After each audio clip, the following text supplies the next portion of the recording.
มีแต่ทางน้องซ้อนน่ะบาดนี่เนาะก็ยากผูกโลแลน้องซ้อนคลำได้แล้วอ่ะไปขึ้นผูกรถไปแล้วน้องซ้อน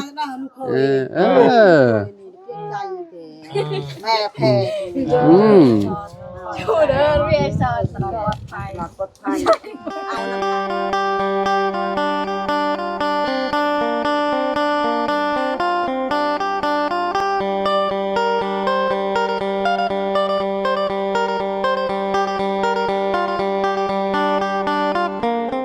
ทุบกระแดงนอกกระโตกระแดงเอา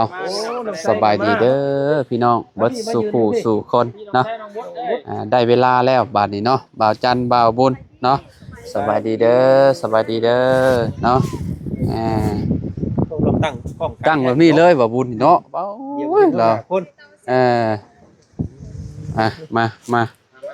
ถึงเวลาแล้วพี่น้องเอ้ยเนาะเอามองแจ้งๆนี่แหละเนาะเอารถที่บอกเอารถกินมาที่บอกนี่เอารถอะไรมาสิเอาให้คนอยู่ข้างนั้นถ่ายรูปมันจะงามเนาะแม่นทีมงานรถเนาะพากันมาบ่ทันนาชีช่วงนึงแรงมาถ่ายทำติดต่อตัวเคนเอารถใหม่เนาะใหม่เฮาเก่าเพิ่นเนาะเก่าเพิ่นก็บ่เป็นหยังแต่ว่าใหม่เฮาเนาะโดยว่าน้องดาวเนาะเพิ่นเอิ้นเนาะแม่ถึงขั้นว่าเก่าคือน้องดาวต้องใส่บ่เห็นแต่โดนพี่น้องมาบัดนี้ซ้ำกับน้องจันเลยเนาะสิสูงกว่าน้องจันแหละสูงกว่าประมาณ2 นิ้วเลยหุ่นดีเนาะเป็นหุ่นนางแบบเลยนี่พี่น้องปีหน้าเนี่ยเขาว่ายันคงเฮือนพุ่นน้องชายเนาะจักปีเลยเนาะ12เลยนี่คำเศร้า2เลยเขาว่าอยู่คือพุ่นเนาะสูงกว่าเฮาหูจักนี่เนาะคือว่าแล้วเด็กน้อยของมื้อนี่แบบกินนมใส่เบียร์เนาะคนอินเดียน้องบุตรนี่คนเขมรเขมร FC ให้คนมากบ่เขาว่าใส่อันยุโรปพุ่นแหละน้องอันเนาะน้องบุตรนี่เนาะน้องอันยังน้องจันนี่คนฟิลิปปินส์คล้ายๆแขกอยู่แล้วเนาะอยากค่ายแบบเคยอยู่ในป่าทางนี้ป่านหัวได้ซะน้องหัวโอ้ยบ่ต้องเว้าอันน่ะยังเอ้เอ้ยเวียดบ่เจ็บดำเอ้ยจำมือเด้อต้องแปลได้ต้องแปลนำได้เวียดนามเนาะเพิ่นเนี่ยพี่น้องซื้อเวียดคนก็คล้ายๆเวียดอยู่แล้วลูกซ่อนเวียดเนาะน้องหัวเนาะ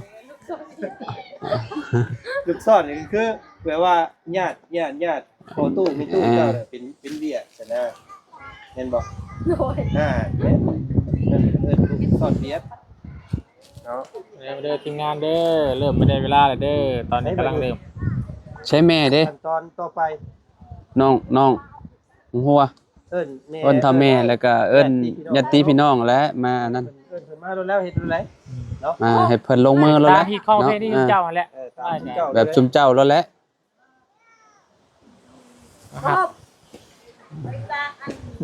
มาโฮมผ้า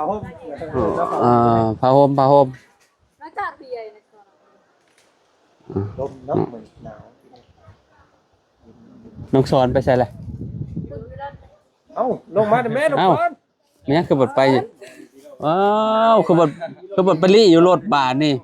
โอ้ยเนาะมาฮอดเฮือนเพิ่นว่าไปลี่ไปเอ้ยเนาะ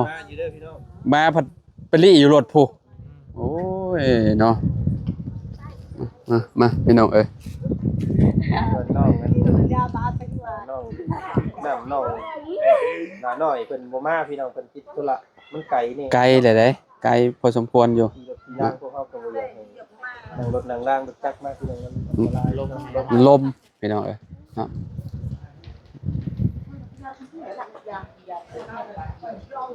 เนาะก็ภาพบรรยากาศก็สิประมาณนี้พี่น้องเอ้ยเนาะ ได้ในเฮลเดอร์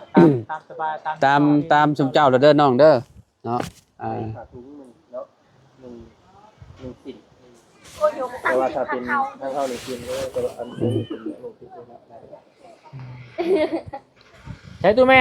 เล็กจังได้เลยแม่มาพี่มีน้องเบอร์พี่พี่เนาะสบายดีอีกรอบนึงนะเมเด้อ โอ้ย มีแต่คนย่องว่าไปกินอย่างมาเด้อคือได้ลูกสาวงามแท้เนาะตั้ง3คนเลยงามไรเมย์เบิ่นเลยว่าซั่นเนาะโอ้ปะเงียบกิ๊บล่ะ แม่กินยังแม่คือให้ลูกชายได้ลูกสาวงามแท้ ไปเฮ็ดนี่ได้บ่ซั่น งาไปละกินข้าวมันเนี่ย กินข้าว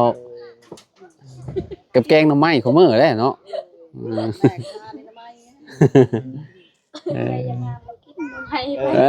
น้องชายว่ายันเป็นกระเพาะติเนาะ ไอ้ซะแม่อัน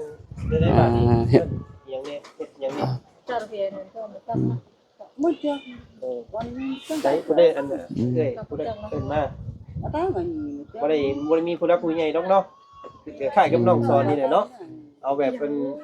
เอาพายมาแล้วก็ผูกรถผูกล่าง มีแต่ผูกรถผูกล่างแล้วก็เฮาก็ผูกน้ำเนาะ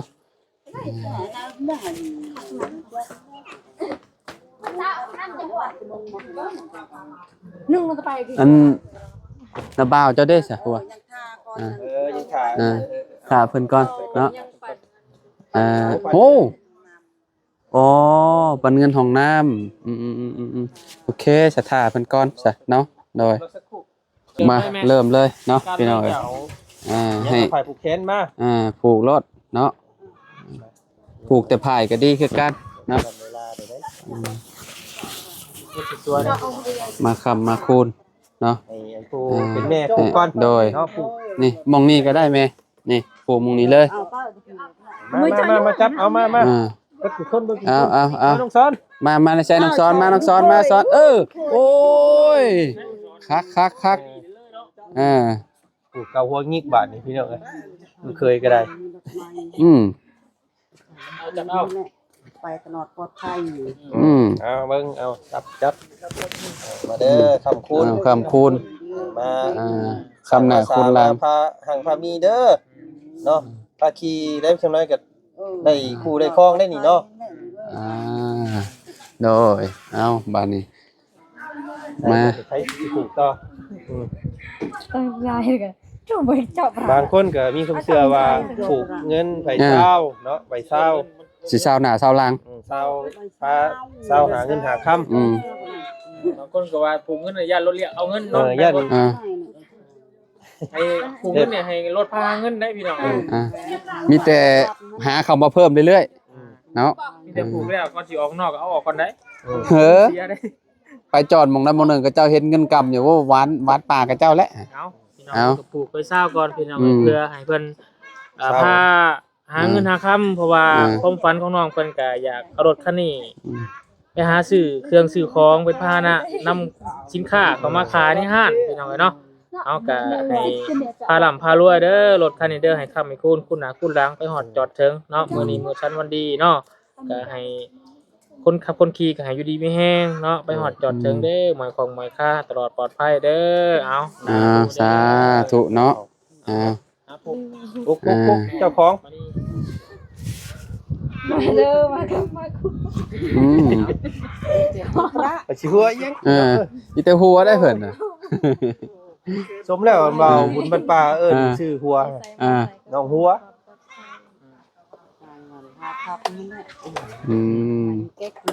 บีบให้เพิ่นรับน้ำปุ๊บเนาะจันนี่น้องจันมานี่พอแล้วเงินนั้นเขามาผูกลายแต่คนสิรักเนาะผูกแต่พายเอาผูกกันใบนึงก็ได้แล้วหลักรถคนแล้วทั้งผักรถทั้งเงินโมเมนต์ผู้อื่นเราค่อยเนี่ยสิเอาขอทำคนอื่นเด้อขอไปใส่ปลอดภัยแม่เยอะจังคือเยอะไปต่อเสิร์ฟปลา น้องไส้พี่น้องเอ้ยเนาะใหญ่แล้วบานนี่เป้ยพี่น้องเอ้ย ปลูก เนาะ อะไรปลูกผ้าตกไปแล้วคนเนาะ คนปลูกอยู่คนคนปลูกอยู่ ค คน น ผ้าควันพี่ปลูกอยู่ ไปนั่งอยู่ ไกล เลี้ยงผ้าก่อนเบิ่ง โอ้ สอง น้องซ้อนพี่น้องเอ้ยเนาะ แปดโอ้สิเข้าแสนหนึง อ่า เนาะได้แล้วข่อยได้แล้วค่าน้ำมัน อืม แห้ง มาบัดนี้เนาะอ่ะน้องซ้อนวาดแน่น้อยหนึงเนาะ ใส่ ให้น้องซ้อนเพิ่นเป็นมือกล้องให้ก่อนเนาะผูกก่อนเอาก็ได้อืม บัดนี้น้องหัวน้อง มา จันคือเป็นนางอยู่เทิงบัดนี้ อืมมาผูกเงินให้ก่อนคำหน้าคุณล้างนะบาทไปตลอดปลอดภัยเนาะยังอยู่ดีมีแฮงทั้งคนทั้งรถ สุขภาพแข็งแรงสุขกายสบายใจเด้อ โดย สบายดี ป ปลูกจมูกนี่แหละซะเนาะ ให้กดนี้ให้กดนี้ดีกดเข่าดีกดเข่าเด้อเอาครับ รถแห่งโชคเนาะ รถใหม่ โชคดีในรถในล่างที่ตลอดปลอดภัยเนาะคนขับและหลักๆแล้ว แมนต้องมีสติเนาะเอาพี่น้องเอ้ยเนาะอยู่ดีมีแฮงเนาะ ขอบคุณมากก่อน หับรถใหม่แล้วก็ได้ ร่ำรวย หาเงินหาคำโอ้น้องสอนผูกลูกเคยให้พร้อมแล้วว่ะน้องสอนเอ้ย จุ๊บเจียว เนาะ เนาะ ไปขึ้นไปน้องเคย ลูกเคยเนี่ยน้องสอนคนมีเข่า โอ้มีข้าวสารเนาะอืม ไม่กับกินเลย มีไข่2หน่วย นี่มียังไง ข้าวน้ำโอ้จำเนาะจำก่อนเนาะ เข่าต้องมีน้ำเนาะ เราหาเนาะ เอาเยอะที่เราเนี่ยเฮ้ยตัวทุกคน ไปน้องสอนไปเอาไปพุ่นขนาดเช่ ตูดไปตูดมากไงหลังลงได้หันเนาะได้แล้ว เนาะ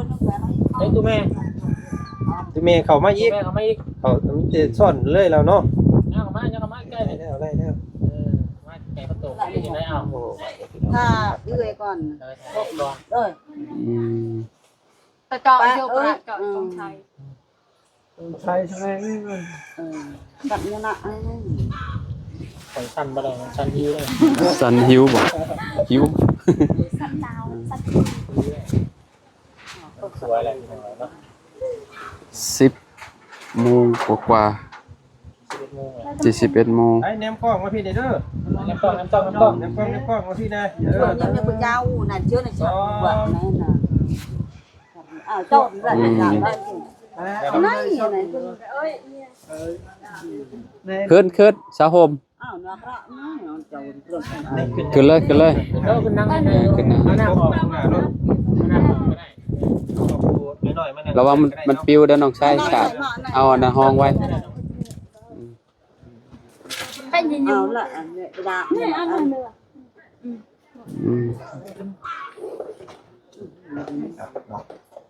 ได้บาทนี่ผูกค้นบาทนี่ผูกรถได้เนาะ แม่ก่อนแม่บัดนี้ ผูกกัน จับพากันจับแล้วก็เว้าแล้วเนาะเว้าว่านั่นดีก็เว้าไปเอา ติดงานทำงานนั่นแหละให้อยู่ดีเลยแหงผูกหมดนั่นแหละกระปัวนั่นแหละจัดนี่เวหันพบหันอยู่ดีเลยแหงตลอดปลอดภัยนั่นแหละก็แน่ผูกนั่นแหละ ค่ะ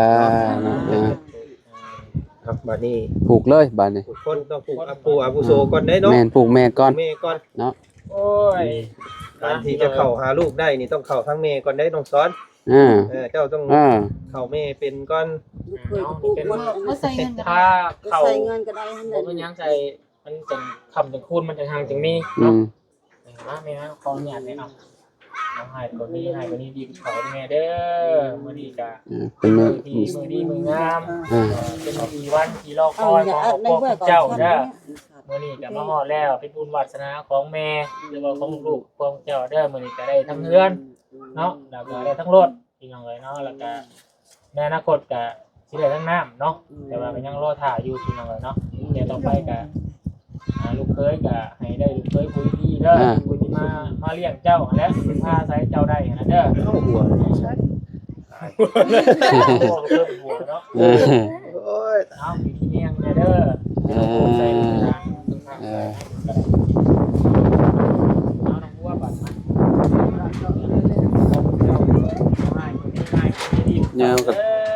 ลมยันลม น้องมานี่แซง ไปสิอยู่ได้ยังมั้ง น้องน้องเพื่อนทั้งพ่อคนตั้งชื่อให้เนาะ น้องมานี่แสง ผู้พ่อตอบแทน แสง เนาะ มานี่ นกแสงมันนี่ รถใหม่ จันมันนี่ คนขับก็ให้อยู่ดีมีแห้งให้ข้ามีคุณเป็นลูกที่ดีของแม่เด้อของพ่อ ฝากเพลงแม่นั่นแหละมีรถ เอาน้องจันมานี่ให้คนนี้ให้คนนี้ดีลูกเขาเด้อมาเด้อควันน้องจันมานี่เด้อมาอยู่เพื่อนอยู่ด้านนอนในรถคันใหม่ให้ข้ามีคุณขับขี่ไปสะดวกสบาย เอา เพื่ ช้ อ อน บ้าน น ก็นอนแล้วนะให้น้องเอาน้องซ้อน โอ้ย อ๋อวันนี้ไม่เท่าเปิดทางได้ซ้อน ได้ยินบ่ อ่า แล้วเอาดีให้แม่น้องซ้อนก็ให้โชคดีเด้อให้เป็น อืม เนื้อคู่พ่อพี่ อ่า ช้อนนั่นน่ะ อ่า ตายจริงนะ บ้านเล็กยากนั่นแหละ เป็นยังไงตายเพลงดีเหรอวะ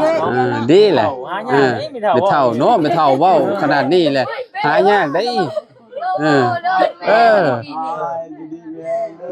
แม่ให้พูดดูเป็นช้อน อืม ให้คนนี้ได้ดีเลยอ่ะ เออ สรุปว่าลูกเคยนี่คนได้แม่ว่าไอ้คนที่ได้คนที่พ่อมันคนได้นี่ บอกไปดี พ่อน้องจัน เออ ได้นะ วันนี้ก็ ที่จะตายน้องซ้อน กลางคืนกินข้าวแม่ยอข้าวให้ลูกเคยกิน โอ้ยสาธุเด้อ อะไรได้ ไอ้เบิ่งเขา เป็นมือดีสองซ้อนได้สาพี่น้องเนาะ แม่นละ ผมหมู่หลายคนนี่แหละผมรู้ว่าซอยเลย โดย แล้วพ่อลูกเคยบาด อ่า เฮ้ยไม่เท่า นั่น กู แม่ ลูก เขา เคยแล้ว ปลู บ่ กเจ้าก้อนมา ย่าง ปลูกเจ้าก้อนเดี๋ยวเจ้าจะปลูกขึ้นเด้อ มาน้องซ้อนมาพี่เนี่ยเนาะมาน้องซ้อนก่อน ได้อยู่ได้ จะน้อยจะน้อยมันไปจับกล้อง จับกล้องให้เฮาก่อนได้ๆ เนาะ เนาะ เราอย่าเป็นลูกเคยไป เนาะมา โอ้ย ดีใจน้ำน้องมีสิ่งดีเข้ามาขอให้ ให้กระดูกว่าแม่ข้าวกินน้ำนี่แหละให้ตลอดปลอดภัย เสร็จสับเขาเสร็จสับ ไข่น้ำเล่นเนาะจัง เงินมันเงิน มาแม่เอามื้อนี้เป็นมื้อสันบันดีเด้อเนาะขับรถใหม่ขอให้อยู่ดีมีแฮงเนาะเฮ็ดหยังก็ขอให้เจริญเด้อแม่เด้อเนาะเอาหนูหัวแม่บัดนี้ มาปลูกน้องหัวนำบาดนี้เนาะ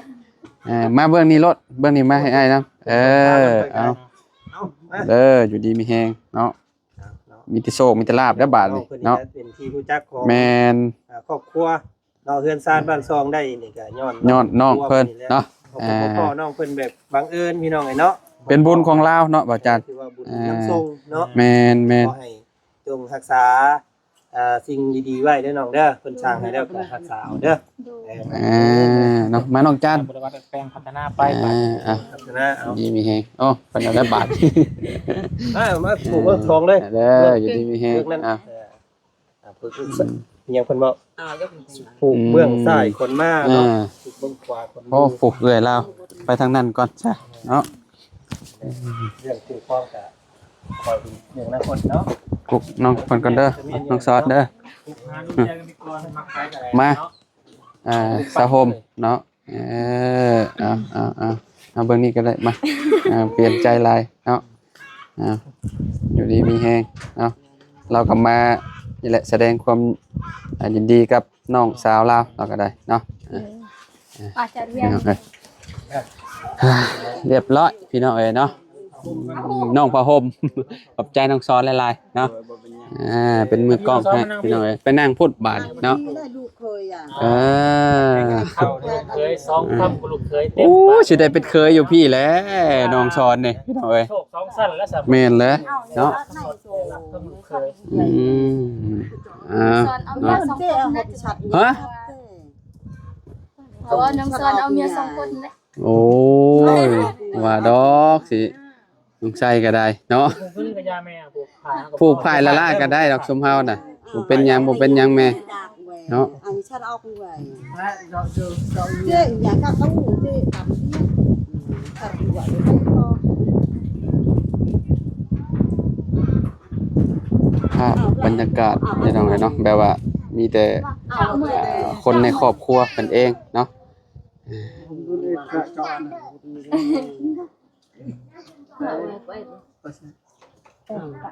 ผูกนี่ก็ยากหัวผูกแต่ผ่าเขา lại ít rồi นี่เนื้อสกระเป๋าเอาผูกสะพานก็ได้ที่เงินที่ถูกที่ Puk lu kue con puk lu kue tu ka yang di kue pada puk amin kon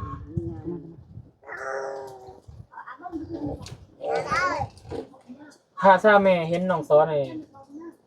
เบิ่งด้วยตาเปล่านี่เราเป็นนิสัยแบบคนแบบไหน penduk man คนดูมันเนาะ ตายกูเอาเดี๋ยวเบิ่งมือไปจักเนาะ เบิ่งมือ เบิ่งมือดู บ่ đây là mưa tẹt đi. อ่า mặt khen nghe thâu อ่า yuan nhau quá đừng bên อัน này นี้แต่ข่อยบ่เคยเนี่ยเชื่อได้เนาะ เนาะ เตียนน้องซ้อนมากนี่ที่ไปอยู่ได้เป็นเนาะ khen mẹ này mẹ cái thâu rồi ได้สอนไปแม่การเนาะถ้าว่าแล้วก็เป็นพี่เป็นน้อง เนาะคันว่าบ่ได้เป็นแบบเป็นหมู่เป็นเนื้อคู่กันเนาะ เบิ่งว่าเชียร์ได้พี่น้องเนาะให้เบิ่งกันไปก่อน แม่นเบิ่งกันยาว นิสัยใจคอกัน เนี่ยมัน ก่อน เกิดขึ้นได้เนาะ lại mình nè con này chẳng con về แนวลมสูบได้เนาะให้เบิ่งกันขับก่อนเข้าใจอยู่แล้วเนาะไม่รู้พี่น้องเลยแต่ก็ต้องเบิ่งใจกันเพื่อในอนาคตข้างหน้าแหละเพราะว่าเวลาอยู่กับมันหัวเนาะดันหรือว่า bự nó bé trận này chưa lại mình đạp ăn trong này cho nhé cho này nó mới đại nhí à nhiều quá nó là chọn xong rồi chọn bên lời ผูกเงินนะเอาเงินไปยัง เบิดเวลาไปแล้วนี่ bò đây club này đủ เอ้า เอาจ้า phơi thằng bụng nó thế này เบิ่งสัญยืนมือใส่ก่อนเด้อท่านนี่บอกว่าบ่เอาเงินบ่เอาเงินยืนมือใส่ chọn nhé là ไปใส่มาใส่ก็ขอให้อายตลอดปลอดภัยและสิ่งที่สำคัญก็ขอให้ครอบครัวสุขภาพแข็งแรงด้วยอายขอให้อยู่ดีมีแรงขอให้ใส่ chọn đâu nhé là ครอบครัวของอายก็ về nó chọn nè ไปเด้อเอาผูกเพิ่นก่อนก็ได้ มีคนจับให้เกาะ อืม ยืนซ้อนผูกลัง น้องซ้อนจับ นั่นจะ ไปเปลี่ยนกันเอา เป็นกันเนาะ คำพูด มาให้น้องซ้อนจับให้พี่น้องเอ้ยเนาะ ไปอาจารย์ โดยมาน้องวัวผูกแขนให้ก่อนเนาะโอ้ยเนาะ ให้อายอยู่ดีมีแรง เอ้า สุขภาพแข็งแรงครอบครัว คนเอ้ย ขอ คน ไปใส่มาใส่ ขอให้อาย ตลดปลดภัย อยู่ดีมีแหงเด้อขอให้สุขภาพแข็งแรงไปใส่มาใส่ก็ขอให้ตลอดปลอดภัยเด้ออายเด้อในสิ่งที่สำคัญก็ขอให้สุขภาพร่างกายแข็งแรงเด้อ ปรารถนา đôi ถูกขอบใจละลายเนาะ chắc là đủ อ่ะ chọn nhé ปลู đâu กไปปลูกมา ขอให้อยู่ดีมีแรงเด้อทั้งครอบครัวของ อ้ายเนาะผูกต้องผูกใบเดียวมาเป็น3เป็น4บาท ขอให้สุขภาพแข็งแรง ทานมื้อเช้าได้ข้าวมื้อแลงอีกเนาะ สมที่ว่าเพิ่นเว้าอะไรเนาะท่านบ่เช้าหลายเข้าบ่แรงได้นี่บ่ได้อันบ่เช้าได้นี่ ขอให้อายสุขภาพแข็งแรงจงให้อยู่ดีมีแรงปรารถนาสิ่งใดก็ให้ได้สิ่งนั้นเด้ออายเด้อและสิ่งที่สำคัญขอให้สุขภาพแข็งแรงอยู่ดีมีแรงเอาใส่บ่ได้ โอ้ยเลยถูกขอบใจละลายเนาะ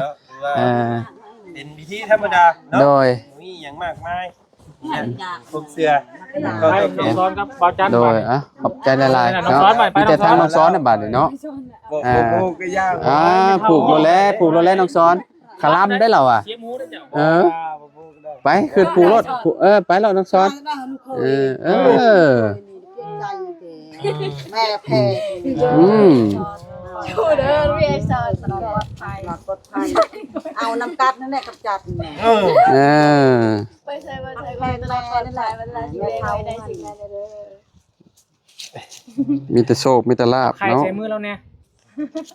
ไอ้จะเป็นถ้วย ต้องกินไข่ได้บาทนี่ ไข่สอง ไข่สองคน ใครคนน้อยบ่ ผูกแขนป้อนไข่เนาะ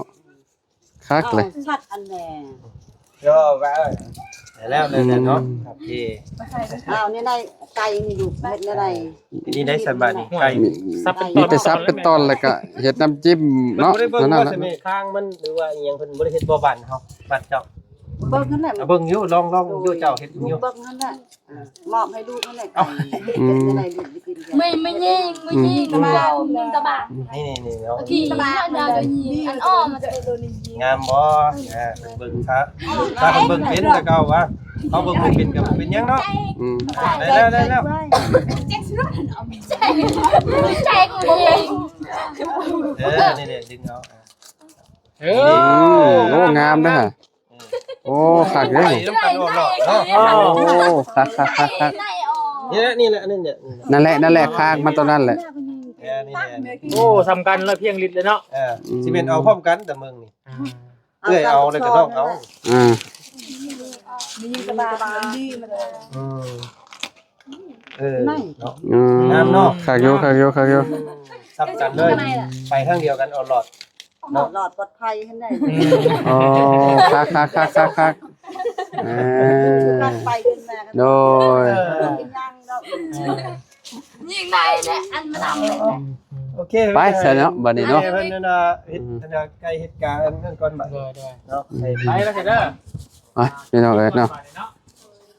ลาพี่น้องเนาะ สบายดี โดยอันนี้ลูกเจ้าบ่เบิด2เลยบ่ 2 บ่มีไผดื้นไผ อ่ะ สิแม่นเอาพวก น้าบ่าวให้เด้อบ่เป็นหยังเนาะพี่น้องเอ้ยเนาะแล้วเรียบร้อยบาดนี้เนาะดีใจนำเนาะตอนรับสมาชิกมีแต่พากันกินข้าวได้อบัดนี้เนาะ แม่เพิ่นเฮ็ดอยู่ให้กินซะ โดย เนาะไปอันนี้ได้พักจ้ำแจวหรือว่า โดย ผักก็มีนะหัวชื่อแล้วครับ โดยเนาะภาพบรรยากาศเนาะไปซะอยู่ดีมีแฮงพี่น้องเนาะสบายดีเด้อเนาะโดยเนาะเอาขอบคุณผมพี่น้อง FC บัสกูทุกคนเนาะที่ติดตามและเป็นกำลังใจให้เด้อพี่น้องเด้อเนาะพบกันใหม่เนาะสำหรับคลิปนี้เนาะไปแล้วพี่น้องสบายดีเด้อขอบคุณหลายๆที่รับชมคลิปเด้อพี่น้อง